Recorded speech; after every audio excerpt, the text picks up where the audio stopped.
I've been singing almost as long as I've been able to speak. So here's something I've been wondering. I'm practicing in my apartment. There's soundproofing, so not even my neighbors can hear me.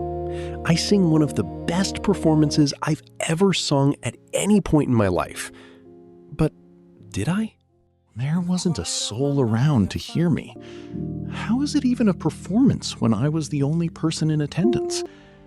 Singing to yourself doesn't pay the bills. Here's a different version of that. Someone actually hears me.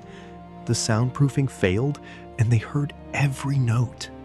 They knock on the door and say they want to hear more. I oblige. I sing the same song again, but now there are mistakes.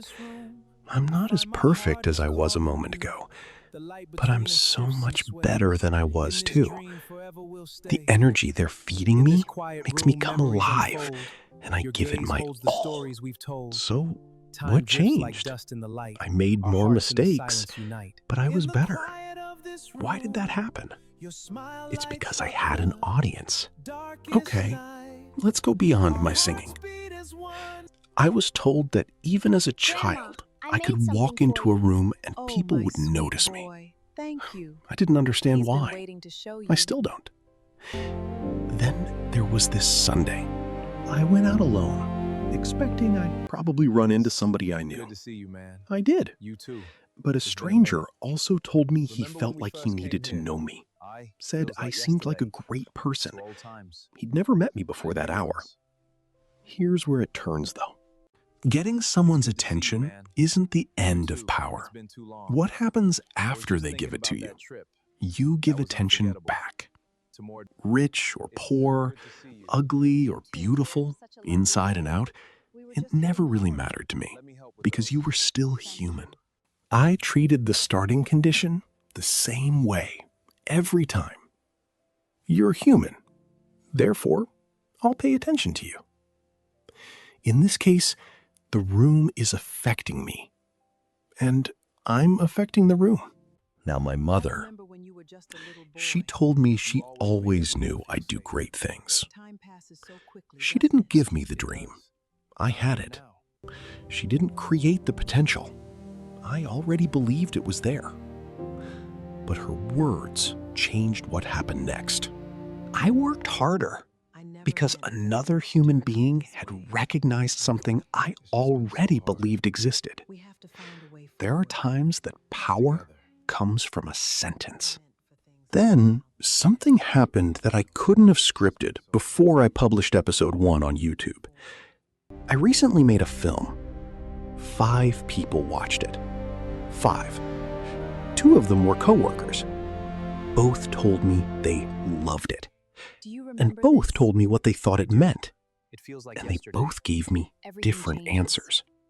That told me more than any numbers could. And clearly, I saw the numbers. I was the creator. The film was the same, with the same words, same images. Different human beings. Totally different experiences. Different meanings. And yet, something happened in both of them. So, was 5 enough? It definitely made me rethink this film.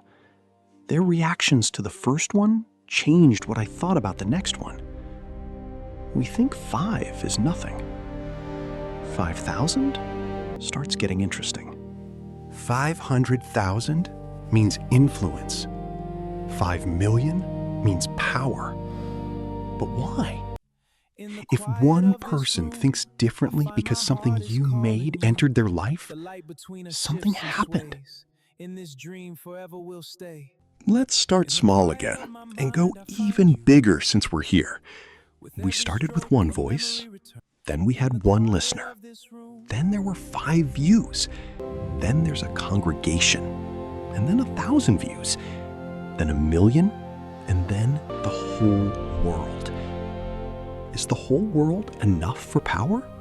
Someone reaches someone else, and because they encountered one another, someone becomes different.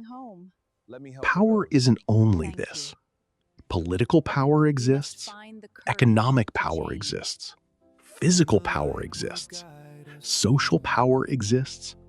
Artistic power exists. Maybe power isn't one thing. Maybe I spent so long trying to define it because I assumed it needed to be defined once. Echoes of who we were, Except whispers of what we this time, lost. someone is sitting in the back. One person. Maybe power isn't measured by how many people know my name. Big or small, it's still power.